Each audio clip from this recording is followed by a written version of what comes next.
Latch the windows, lock the doors, and put the kids to bed. It's time for another episode of Tales from the Garage! Okay, I'm back. I didn't mean, there's a delay between my last video. I was hoping to get into a rhythm, and I just didn't. But I've been thinking about it. Of course, here I am back in the fabulous garage. Summer setting in. It's pretty cool out here. Thankfully, being on the ground floor, it stays cool in here. Really no sunlight hits this garage, so it stays cool. So, getting back to my topic of favorite duo albums, and initially, I thought my vinyl stuff, I had far more in terms of number of duo albums on vinyl. Actually, all my vinyl stuff that I'm showing, with the exception of a bunch of things from the first video, I actually do have on CD, but the only reason I'm showing the vinyl is because on video it just looks better. Over the weeks, though, I keep coming across these duo albums that I kind of forgot were duo albums that I have exclusively on compact disc, because they're, all of this stuff that I'm showing here is from the 70s and early 80s. The stuff that came afterwards, a lot of it only came out on CD. So, at some point, either the next video or the one after that, it's going to solely get down to the duo things that I have on CD. And actually, some of my favorite duo things, oddly, I forgot about. And they're only on CD. But getting back to it and crossing over back into the stuff that I pull that's on vinyl.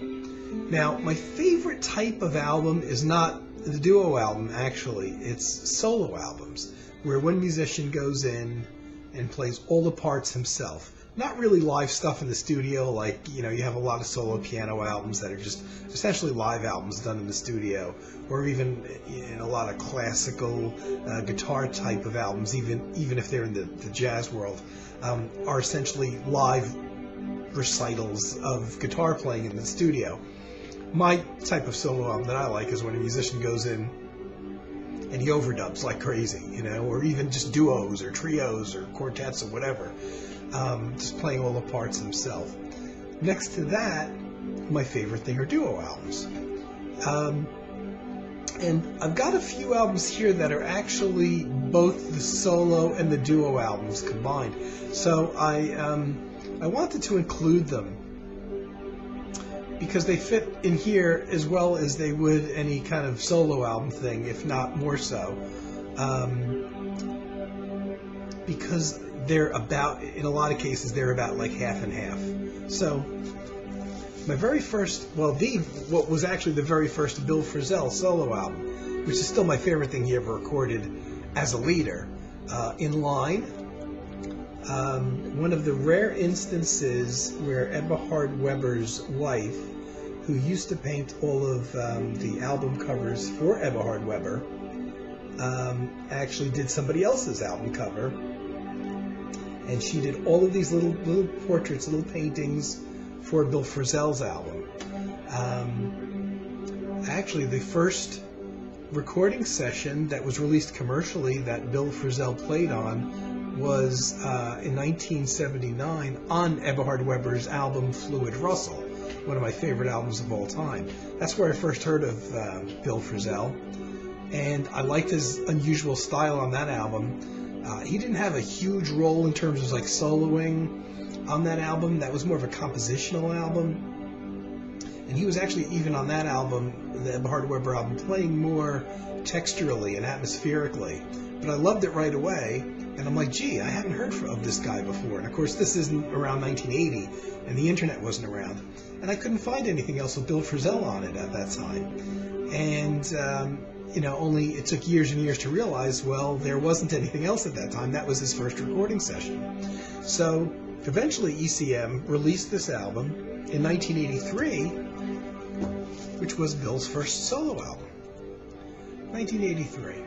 This is my favorite period of Bill. and this is Bill solo on about 4 of the 9 tracks on the album.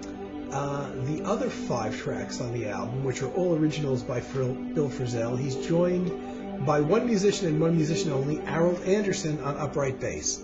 Harold Anderson, excellent bass player. He's one of those guys that I forget to mention when I think of my favorite bass players. I always go to Bart Phillips and Eberhard Weber in my mind, and I forget about guys like Gary Peacock sometimes, and Mark Johnson, and Harold Anderson. Well, they're all of those guys are the absolute tops in my world. Even if I do forget, especially Harold Anderson, for some reason escapes me far too often. So he plays upright bass on this album. So it's just upright bass and a lot of electronically processed guitar. Really, I don't think there's... there are some acoustic guitars on here, but it's not a great deal. Most of it is electric and electronically altered guitars. This is very different from the Bill Frisell, who went on to record post-ECM for, I think it's None Such labels, and he started getting into kind of country-ish and Americana stuff, and in a lot of ways you wouldn't even believe it's the same guitarist. Stylistically, he's changed so much. But his playing on here, and then as a sideman on Eberhard Weber's, and on Jan Garbrick's Paths and Prince albums, I think those are my 3 favorite things that Bill Frisell has done. Another kind of duo solo album is Mark Isham's. Actually, this is Mark Isham's first solo album as well, Vapor Drawings, and this was also around the same time. I think this was recorded in '83 and came out either late '83 or early '84. So it's only slightly after the Bill Frisell album. Originally on Windham Hill Records. And I'm guessing this probably isn't in print anymore, considering the condition of Windham Hill as a recording label. And this is Mark, doing his trumpet and synthesizers. And I don't think he plays saxophone on here. Yes, he does. He plays soprano saxophone, flugelhorn, in addition to trumpets, synthesizers, piano, and he plays some electronic percussion. He is joined on a bunch of tracks, though they don't specify exactly which ones, by Peter Van Hook, who plays electronic percussion and acoustic snare drum. And it's kind of hard to tell how many tracks there are that Peter Van Hook actually plays on, simply because most of what Van Hook plays is electronic percussion, and Mark Isham also plays the electronic percussion. So it's hard to know when you hear the percussion going on, is it Mark Isham playing or is it Peter Van Hook? So I'd be kind of at a loss to say, is this more of a solo album or a duo album? Hard to say. But I'm showing it as a duo album. And like the Bill Frisell album, this is Isham's first solo album, and it's probably my favorite Mark Isham album. Something about when these guys start out.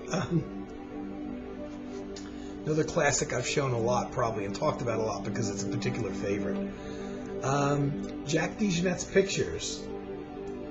Now this is exactly a half and half solo and duo album. There's 6 tracks on here called Picture 1 through 6. Jack plays drums, piano, and organ. And 3 of the tracks are him solo, and the other 3 tracks are him in duet with John Abercrombie. And actually, the tracks with John Abercrombie, 2 of them are actually live tracks. One of them where it's just drum kit and electron is drum kit and acoustic guitar, which is a track I really love, which is Picture 5. And the last one has some guitar overdubs, or at least one guitar overdub, so it sounds like it's 2 electric guitars and drums. So it's the best of both worlds. It's from 1976, so this is early. Recorded February 76. I remember when I first got this, and I very quickly made a cassette tape of it to play in my car.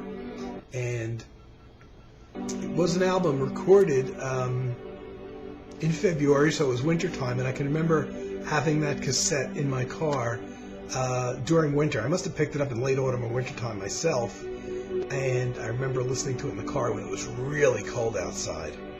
And you even got a picture of Jack with his coat on. So even though there's nothing particularly wintry about the music, I guess I've got that association. I love this album. One time I read an interview with Jack where he said, this is the kind of album you listen to when you want to be alone. And I don't know what exactly he meant by that, but in my own mind, I think I know what he meant by that. There's a lot of atonality on here. So it's not something that you would put on in mixed company, because I think it would sound strange to people that aren't into this. There's a solo drum piece on here. There's a piece with just a single sustained organ cluster chord that's very atonal that Jack just kind of goes wild on the drums over. So it's not something that you would ever put on as background music. Here's another one that's gotten a lot of discussion, an unusual one. Actually also recorded in May 1983. So apart from the Jack DeJohnette album, a lot of similar period stuff from the early 80s here. I didn't even realize that. And that is Terry Ripdel and David Darling. I remember waiting for this album to come out, even though it was before the internet period, and you generally didn't find out about albums until they were released. I actually got to meet and talk to David Darling at a concert, after a concert that he played with Gallery, the band Gallery he was in.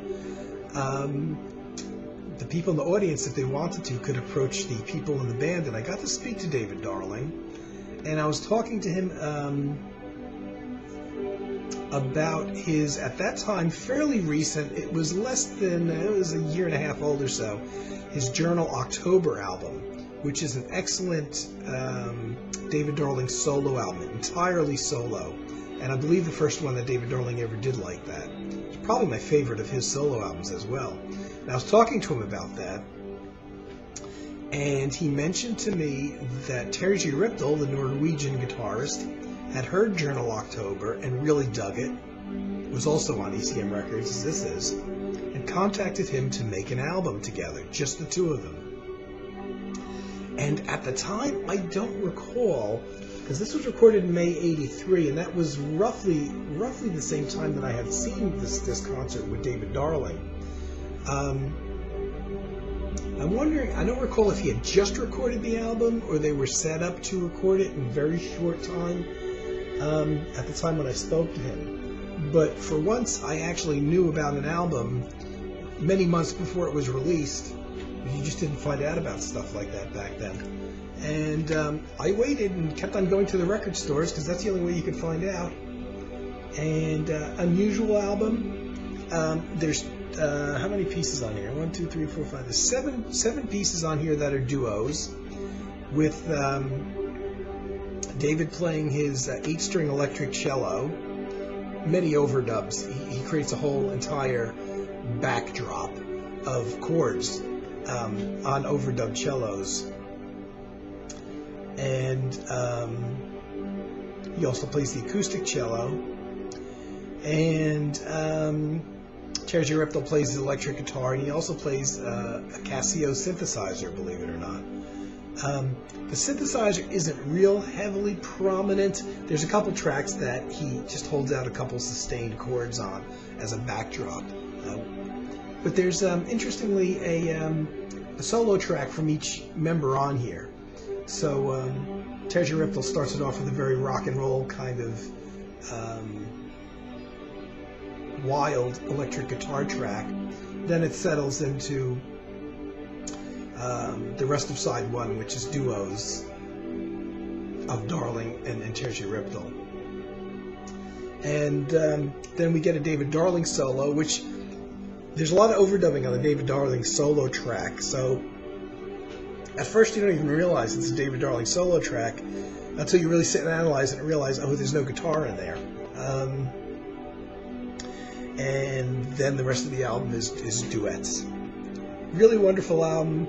Carm featured this in a video he did on albums where the first track, or there's one track on the album that's not like any other track, and this was the best example of that I could ever think of, because I was horrified when I first bought the album and I put it on, and it opened up with Terje Riptel, and it's kind of weird to hear this kind of rock and roll guitar playing where there's no drums or bass or anything, and it's essentially a live piece and pretty noisy too, for about 4 minutes of Terje Riptel just going wild on electric guitar. Then all of a sudden the second track, it just drops right into the kind of thing that you would expect from these two guys. Very atmospheric and slowly building, and it's a wonderful album if you don't go into shock over hearing the first track. And looking at my time, here's one I almost forgot about. If I hadn't come through the vinyl in my pile, I would have forgotten about this one. It's the only album this guy ever recorded for ECM. Steve Ellefson, an acoustic guitarist, he's South African, or is South African. An album called Dawn Dance. This was recorded January 1981, in keeping with the theme of almost all these albums being from the early 80s, 81 to 83. And it's Steve Ellefson on acoustic guitar, and the late, great Colin Walcott, the founding member of the band Oregon, on percussion. Now, Colin Walcott was also well known for playing sitar. He doesn't play sitar in this album. This is one that's easy to get into. It's not atonal, it's not free. It's actually, every single one of these now, I haven't spun any of these within the last few months. Every single one of these I want to listen to now. It's a really nice album of just acoustic guitars, overdubbed acoustic guitars. There's, rhythm parts and lead parts. And Colin Walcott's very supportive, hand drums, percussion. He doesn't play drum kit. It's pretty much tabla drums and the small kind of, tambourine shakers, that kind of thing. If you're familiar with Oregon, the original band, the original 4 members, which Colin Walcott was a member of until he passed away in 1980, I think it was 82 or early 83. I think it was 82 that he passed away, which would be, this was recorded then the year, or maybe a year and a half or so before he passed away. Relatively young, or actually he was quite young. And it's a wonderful album. There's one very short track that is just percussion, just Colin Walcott on percussion, and not even a rhythmic thing, just kind of creating atmospheres on the small percussion instruments he has. I absolutely love that track.